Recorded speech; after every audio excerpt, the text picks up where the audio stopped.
আসসালামু আলাইকুম deer learner. আজকে আমরা শিখব হচ্ছে বাইনারি যোগ।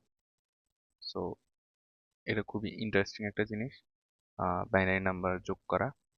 সো বাইনারি যোগ শেখার আগে আমরা ফার্স্ট অফ অল চারটা বেসিক শিখবো, দেন যা হচ্ছে আমরা বাইনারি যোগের দিকে আগাবো।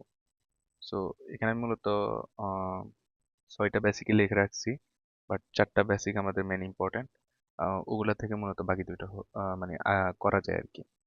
সো ফার্স্ট অফ অল আমরা যে বেসিকটা দেখব, সেটা হচ্ছে 0 + 0 = 0, 0 + 1 = 1, 1 + 0 = 1, and 1 + 1 = 0 and carry 1. সো এটা কিভাবে হলো আমরা এটা ফার্স্টে দেখবো একটু, দেন হচ্ছে বাকি দুইটা দেখবো। ওকে, দেন আমরা যখন যোগ করতে যাব তখন আমাদের আর কোনো প্রবলেম হবে না। সো ফার্স্ট অফ অল আমি 1 + 1 = যদি লিখি, তখন আমরা এটা ডেসিমেলে কি হয়, 2 হয়। সো ডেসিমেলে যদি 2 হয়, তাহলে আমি এটাকে যখন আমরা বাইনারিতে নিব, তখন এটার বাইনারি হলো 10। অর্থাৎ এখানে আমি 10 লিখতে পারি। সো এখানে 10 এর এই 1টা হলো ক্যারি। ওকে, এখন এই জিনিসটা অনেকের হয়তো বুঝতে একটু সমস্যা হতে পারে। এটা বোঝার জন্য আমি ডেসিমেলের যোগটা একটু দেখাই, তাহলে আরো ক্লিয়ার হবে। তাহলে ফার্স্টে দেখো, আর আমি লিখতে পারি 29, আচ্ছা, +3।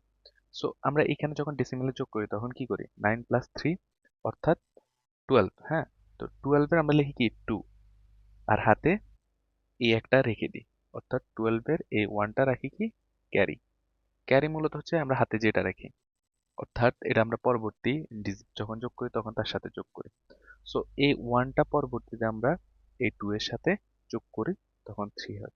সেম ওয়েতে এখানে আমি যখন 1 + 1 করব, তখন আমার এটা বাইনারিতে হয় 2, অ্যান্ড বাইনারির এই 2 এর, সরি, বাইনারিতে হয় হচ্ছে 10। মানে এই 2 এর ডেসিমেলের 2 তো হলো ডেসিমেল, আর এই ডেসিমেলের বাইনারি হলো 2। সো এই ডেসিমেলের বাইনারি হলো 10, অ্যান্ড এই 10, এই 10টাকে যখন আমরা এখানে রাখবো, এখানে 1 হলো ক্যারি। আমি অনেক কিছু বলে ফেলে, মানে অনেক কিছু বলছি, তোমরা এত কিছু মনে রাখার দরকার নেই। শুধুমাত্র এটা মনে রাখো যে 1 + 1 = 0, আর এখানের 1 হচ্ছে ক্যারি হিসেবে থাকে। সেম ওয়েতে আমরা এখন যদি 1 1 1 এই তিনটা যখন যোগ করব, তখন বিষয়টা কি দাঁড়ায়, 1 1 যখন যোগ করব তখন ডেসিমেলে হচ্ছে 3। এটা হচ্ছে কি ডেসিমেলে। আর এটার বাইনারিতে যখন আমরা 3 কে কনভার্ট করব, তখন আমরা পাই হচ্ছে 11। ওকে, 11 না, এখানে মূলত হচ্ছে 1 1। এই 1 1টা হচ্ছে কি বাইনারিতে। সো আমি এখন এখানে এই 1 1টা লিখব, আর এখানে 1 এর যে ফার্স্ট 1টা আছে এটা হবে আমার ক্যারি।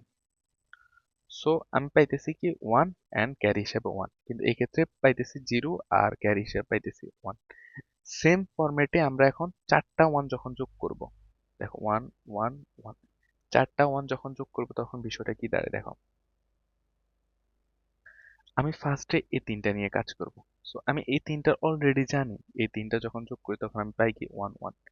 সো আমি এই 1 এর সাথে যখন আমি এই 1টা আনতেছি, তখন আমি বিষয়টা কি দাঁড়ায় দেখো। এই 1 এর সাথে যখন আমি এই 1টা আনবো, যে 1টা আমার নিচে ছিল, তাহলে 1 1 এ হচ্ছে 0, আর ক্যারি কত 1, তাহলে এই ক্যারিটা আমি এখানে বসাবো। সো 1 এর সাথে 1 যখন আবার যোগ করব ক্যারিটা, তখন কি হবে 0, আর হাতে অর্থাৎ ক্যারিতে আছে কত 1। সো এই 1টা এখানে বসে যাবে, অর্থাৎ 1 1 0। তার মানে হচ্ছে আমার চারটা 1 যখন যোগ করব তখন 1 0 0। ওকে, ক্লিয়ার। সো আমরা এটা এখন যদি ক্লিয়ার হয়ে থাকি, তাহলে আমরা যোগের দিকে খুব সহজে আগাইতে পারি। ওকে, আচ্ছা, আমরা এখন একটা উদাহরণ দেখব, এন্ড এই উদাহরণ দেখলে আমরা আরো ক্লিয়ার হব। হ্যাঁ, ফার্স্ট অফ অল 1 0 1 1 এন্ড 1 1 1, এটা আমরা যোগ করব। ওকে, দেখো আমরা একটু আগে বললাম যে 1 1 যখন যোগ করব তখন 0 বসবে আর ক্যারি থাকবে 1। সো এখানে আমি 0 বসাবো আর ক্যারি থাকবে 1। যে ক্যারি 1টা আছে এটা উপরে যাবে এখানে। এটা হচ্ছে কিসের ওয়ান? ক্যারি।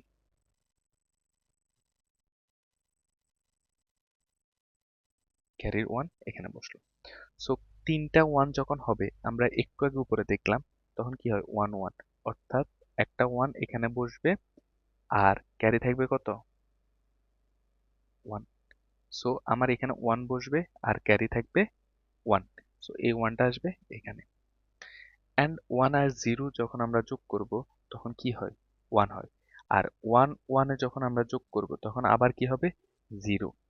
আর ক্যারি থাকবে ওয়ান। সো এই ক্ষেত্রে হলো জিরো। তাহলে আমার ক্যারি আছে কত? ওয়ান। এই ওয়ানটা এখানে এসে বসবে। সো এই ওয়ানের সাথে ওয়ান যখন আমি আবার যোগ করব তখন আমার কি হবে? জিরো, আবার জিরো, আর ক্যারি থাকবে ওয়ান। সো এই ওয়ানটা এখানে আসবে। সো এ ওয়ানের নিচে কিছু নাই, অর্থাৎ এ ওয়ানটা নিচে নেমে যাবে। সো আমার ফাইনাল আনসার হলো এটা। ওকে, এটা যদি আমরা বুঝে থাকি, এখন আমরা সেম ওয়েতে আরেকটা ম্যাথ করব। দেখো, এক্ষেত্রে ফার্স্টে ওয়ান জিরো জিরো ওয়ান। তোমরা এই ম্যাথগুলো করার টাইমে একটু গ্যাপ রেখে রেখে করো, তাহলে করতে সুবিধা হবে। ওকে, ওয়ান জিরো ওয়ান, অ্যান্ড তারপরে হলো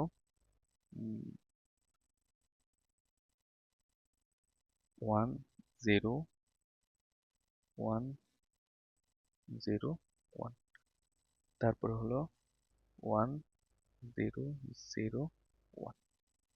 ওকে, সো আমরা এটা এখন যোগ করে দেখবো। এটা করলে মোটামুটি আমাদের অনেকটাই ক্লিয়ার হয়ে যাবে একবারে বেসিক থেকে। আচ্ছা, তাহলে আমি একটু আগে দেখালাম যে যখন আমরা চারটা যোগ করব তখন আমার সংখ্যাটা কি হয়? One zero zero. So one zero zero যদি হয়, তাহলে আমি এখানে ক্যারি রাখবো কোন দুইটা? এই দুইটা।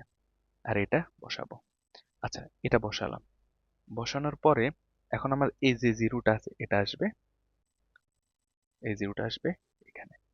এখন এই জিরোটা যদি এখানে আসে, তার মানে কি আমার পাঁচটা জিরো মানে জিরো। আর আমার যে ওয়ানটা আছে এটা আসবে ক্যারি এখানে। সো এই ক্ষেত্রে আমার কি হবে? এখন দেখো, ওয়ান আর জিরো করলে তো ওয়ানই হয়। দেন হচ্ছে এই ক্যারিটা আমরা এখন এই রোতে করব। দেন হচ্ছে তিনটা ওয়ান, তিনটা ওয়ান হলে হচ্ছে ওয়ান হয়, অ্যান্ড ক্যারি থাকে কত? ওয়ান। এটা আমরা জানি। সো এই ক্ষেত্রে ওয়ান হবে আর ক্যারি ওয়ান। যে ক্যারি ওয়ানটা আছে সেটা আসবে আবার এই রোতে, অর্থাৎ এখানে হবে। ওকে, এখানে যদি আসে তাহলে এই ক্ষেত্রে আমি দেখতে পাইতেছি ওয়ান ওয়ানে তিনটা ওয়ান আবার সেম ভাবে। সো তিনটা ওয়ান হলে আমরা জানি একটা ওয়ান বসবে আর ক্যারি থাকবে আরেকটা ওয়ান। সো যে আরেকটা ওয়ান থাকবে সেটা বসবে এখানে। সো এখন যদি এই দুইটা ওয়ান যোগ করি তখন আমি কি পাবো? দুইটা ওয়ান হলে হচ্ছে জিরো আর ক্যারি থাকবে ওয়ান, তাই না? সো এই ওয়ানটা এখন এখানে আসবে। সো এখানে নিচে কিছু না, মানে কি এই ওয়ানটা নিচে নেমে যাবে। অর্থাৎ অর্থাৎ আনসার হবে one zero double one double zero. So এভাবে আমরা বাইনারি যোগটা করতে পারি। এটা হলো বাইনারি যোগের নিয়ম। আমরা দ্বিতীয় ভিডিওতে দেখব বাইনারি বিয়োগ। তুমি যদি বাইনারি যোগ বুঝে থাকো, তুমি বাইনারি বিয়োগ খুব সহজে করতে পারবা।